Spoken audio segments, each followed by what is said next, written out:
Urdu Discovery کے معزز دوستوں، میں ہوں ماجد ملک اور آپ تمام دیکھنے اور سننے والوں کو السلام علیکم۔ ناظرین گرامی، دنیا عالم میں اگرچہ کئی ایک ایسے مقامات ہیں جو اپنی حیران کن ماہیت اور ماحول کی وجہ سے انفرادیت کے حامل ہیں، لیکن آج ہمارا قافلہ ایک ایسی منزل کی طرف رواں دواں ہے جو کہ نہ صرف اپنے اندر حیرتوں کے کئی باب چھپائے بیٹھی ہے، بلکہ وہاں پر پہنچتے ہی 21ویں صدی کے جدید ترین آلات بھی بے بس ہو جاتے ہیں۔ تو چلیے اپنا رخت سفر باندھیے تاکہ ہم امریکہ کی اس سرزمین کی طرف میوے سفر ہو سکیں جہاں یہ وادی حیرت ہماری منتظر ہے۔ دوستو، آپ دیکھ رہے ہیں یوٹیوب کے اس معتبر چینل اردو ڈسکوری کو، جس نے آج کے زیر نظر ویڈیو کے لیے ایک ایسے ہی مقام کا انتخاب کیا ہے جس نے اب تک اپنے ہر آنے والے کو حیرتوں کے سمندر میں دھکیلتے ہوئے اس پر دعوت تحقیق دے رکھی ہے۔ لیکن اصل موضوع کی جانب بڑھنے سے قبل ہم حسب روایت اپنے اس قافلہ تحقیق میں اپنے نئے ہم سفروں سے درخواست کریں گے کہ وہ پہلے ہمارے چینل کو سبسکرائب کرتے ہوئے ساتھ موجود بیل آئیکن کو بھی کلک کر دیں تاکہ ہماری آنے والی ہر ویڈیو باقاعدگی کے ساتھ آپ تک پہنچتی رہے۔ معزز خواتین و حضرات، جیسا کہ آپ جانتے ہیں کہ اس کائنات میں اگرچہ بہت سی چیزیں فطرت کے اصولوں کے تحت اپنے اپنے کام میں مصروف ہیں، لیکن اس کے ساتھ ساتھ یہ بھی ایک حقیقت ہے کہ اسی خطہ ارضی پر بعض علاقے ایسے بھی ہیں جہاں موجود حیرتوں کے بہتے دریا گزشتہ کئی صدیوں سے انسان کو دعوت فکر دے رہے ہیں، جن میں سے ایک امریکی ریاست میکسیکو کے دامن میں موجود یہ ایک اسپیشل زون بھی ہے، جس کی پراسراریت دراصل آج سے نصف صدی قبل چشم انسانی پر اس وقت کھلی جب امریکی سائنسدان ایک میزائل کے تجربے میں مصروف تھے، اور اس دفعہ وہ جو راکٹ فائر کرنے والے تھے اس کے روٹ کے مطابق اسے اس علاقے کے اوپر سے گزرنا تھا جو کہ اب ایک وادی حیرت کے طور پر امریکی سرزمین کا حصہ ہے۔ ناظرین، یہ 7 جولائی 1970 کا دن تھا جب پہلی بار اس علاقے کی ہولناکیاں اور یہاں موجود بعض نہ سمجھ آنے والے عوامل انسان کے احاطہ فکر میں آئے۔ دستیاب معلومات کے مطابق امریکی ماہرین کو ایک میزائل کا تجربہ کرنا تھا اور مقررہ روٹ کے مطابق اس میزائل کو اپنے ہدف تک پہنچنے سے قبل اس مخصوص زون سے گزرنا تھا، اور طریقہ کار کے مطابق یہ میزائل جو کہ جدید ریڈیو ٹیکنالوجی سے لیس تھا، جو کہ اپنی ہر لمحے کی رپورٹ متعلقہ ریڈیو اسٹیشن کو بھیج رہا تھا، لیکن سوئے اتفاق کہ جب وہ اس علاقے کے اوپر سے گزرا تو اس وقت اس کے سگنل کام چھوڑ گئے، جو کہ قطعی طور پر ایک غیر متوقع عمل تھا جس نے امریکی سائنسدانوں کو حیران کر کے رکھ دیا، جو کہ اس واقعے پر انتہائی پریشان تھے کہ آخر کس طرح اس راکٹ کا سراغ لگایا جا سکے اور انہیں یہ تسلی ہو سکے کہ ان کا تجربہ کامیابی کے مراحل طے کر پایا ہے۔ لیکن اس سفر میں کئی گھنٹے گزر گئے مگر انہیں اس کی بابت کسی بھی قسم کے سگنل موصول نہ ہو سکے، جبکہ بعد ازاں آنے والی خبروں کے مطابق ان کا چھوڑا ہوا وہ میزائل اسی علاقے کے جنوبی حصے میں گر کر تباہ ہو گیا تھا، جس کے بعد تسلیم کرنا پڑا کہ نہ صرف وہ اپنے تجربے میں ناکام رہے تھے بلکہ اس کی وجہ بھی وہ پراسرار علاقہ تھا جس نے ان کے تمام سسٹم کو جام کر کے رکھ دیا تھا، جس کی بدولت اس کے بعد اس پر کنٹرول رکھنا ان کے لیے ممکن نہیں تھا۔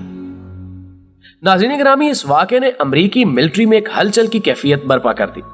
اور اس گمشدہ راکٹ کے لیے ریسکیو ٹیمیں بھی حرکت میں آ گئی تاکہ اس کے ملبے کو تلاش کیا جا سکے، لیکن 17 دن کی مسلسل کوششوں کے باوجود وہ ٹیمیں یہ سراغ لگانے میں کامیاب نہ ہو سکیں کہ آخر اسے زمین کھا گئی ہے یا آسمان نکل گیا ہے، اور اتفاق سے جب چند راہگیروں نے یہ کہہ کر ان کی رہنمائی کی کہ انہوں نے آج سے کچھ روز قبل آگ کے ایک بہت بڑے گولے کو اس علاقے کی جنوبی سائڈ پر گرتے ہوئے دیکھا ہے، تو پھر انہوں نے اپنی کوششیں اس علاقے کی سمت مرکوز کر لی اور آخر کار اس تباہ شدہ میزائل کا ملبہ ڈھونڈ لیا گیا۔ ناظرین گرامی، جب امریکی ملٹری کے جوان اور افسران جائے وقوع پر پہنچے تو اس علاقے کی حیرت انگیز انفرادیت کا اگلا پہلو اس وقت سامنے آیا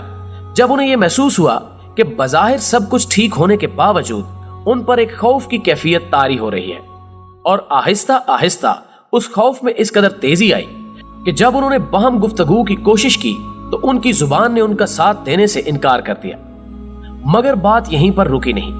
بلکہ جب انہوں نے اپنے وائرلیس سیٹ کی مدد سے اس واقعے کی اطلاع اپنے ہیڈ کوارٹر کو دینا چاہی تو ان پر انکشاف ہوا کہ اس علاقے میں کوئی بھی سگنل ان کے جدید آلات کی مدد سے نہ ہی تو بھیجا جا سکتا ہے اور نہ ہی باہر سے آنے والے کسی پیغام کو وصول کرنا ممکن ہے۔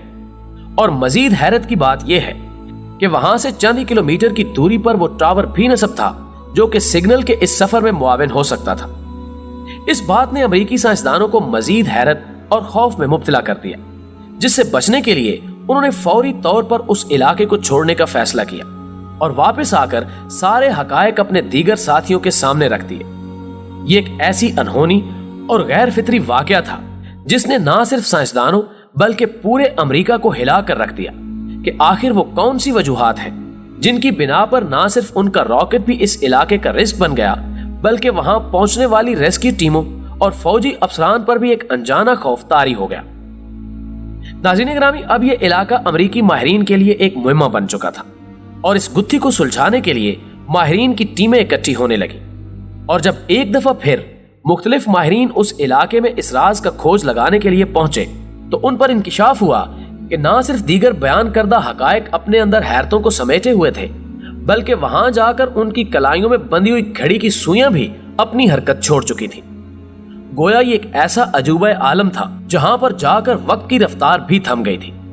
جس کے بعد اس علاقے کو سائلنس زون کا نام دے دیا گیا، جبکہ میکسیکو میں اس خبر کی وجہ سے اس قدر خوف و ہراس چھا گیا کہ نصف صدی کے بعد آج بھی عام لوگ اس علاقے کی طرف جانے سے گریز کرتے ہیں۔ ناظرین گرامی، اس کے علاوہ بھی یہاں کئی ایک چیزیں ایسی محسوس کی گئیں جو کہ ہماری اس دنیا سے بہت حد تک مختلف تھیں۔ مثال کے طور پر اس علاقے کے جانور عام جانوروں کے مقابلے میں جسیم اور مختلف شکل و صورت کے حامل تھے،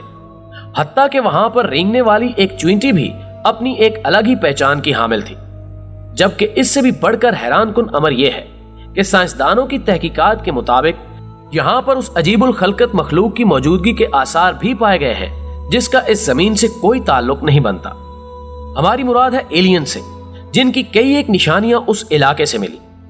یہ علاقہ جو کہ تقریباً 50 کلومیٹر پر محیط ایک وسیع ریگستان ہے میں پائے جانے والے ان عجیب و غریب واقعات کے حقائق نصف صدی گزرنے کے باوجود ابھی تک کوئی بھی مرد دانا ان کی حقیقت کے بارے میں جاننے کا دعویٰ نہیں کر سکا۔ تاہم تاریخی شہادتوں کے تناظر میں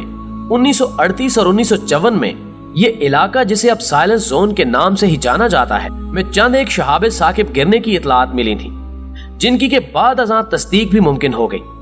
جبکہ بعض ماہرین کے نزدیک اس بات کا امکان بھی پایا جاتا ہے کہ سائلنس زون کا تعلق شاید کسی نہ کسی طریقے سے برمودا ٹرائی اینگل کے ساتھ جڑا ہوا ہے، اور شاید یہی وجہ ہے کہ یہ علاقہ باقی دنیا سے قطعی طور پر مختلف خصوصیات کا حامل ہے،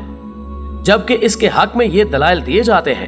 کہ خط استوا پر یہ دونوں علاقے ایک دوسرے کے آمنے سامنے واقع ہیں اور ان کا درمیانی زاویہ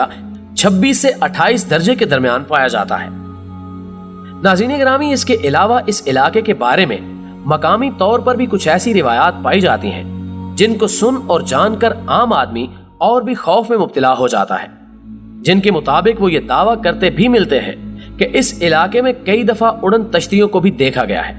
جس سے یہ ثابت ہوتا ہے کہ سائلنس زون میں ایلین اپنا کوئی مفاد رکھتے ہیں، اور یہی وجہ ہے کہ ان کی آمد و رفت یہاں جاری رہتی ہے۔ جبکہ بعض لوگوں کا یہ بھی دعویٰ ہے کہ انہوں نے رات کے وقت یہاں چلتی ہوئی روشنیوں کو بھی دیکھا ہے، جن کے سائے میں کچھ عجیب الخلقت قسم کے لوگ بھی نظر آتے ہیں۔ اس خوفناک اور حیرت انگیز مقام کی اصلیت کیا ہے کہ بارے میں آج تک کوئی بھی انسان وثوق کے ساتھ کچھ نہیں کہہ سکتا کہ یہ جس قسم کی خصوصیات کا حامل ہے ان کے پیچھے کیا راز پوشیدہ ہیں، جبکہ آسان ترین الفاظ میں اس کی حقیقت سے وہی واقف ہے جو ان سارے جہانوں کو تخلیق کرنے والا ہے۔ دوستو، ہمیں امید ہے کہ ہماری آج کی ویڈیو بھی آپ کو پسند آئی ہوگی۔ ویڈیو پسند آنے کی صورت میں اسے لائک کیجئے، فیس بک اور واٹس ایپ پر اپنے دیگر دوستوں کے ساتھ شیئر کرتے ہوئے ہماری حوصلہ افزائی کیجئے، اور کمنٹ باکس میں ہمیں اپنی قیمتی تجاویز سے ضرور آگاہ رکھیے۔ ہماری اگلی ویڈیو آنے تک آپ کا، ہمارا، ہم سب کا خدا نگہدار۔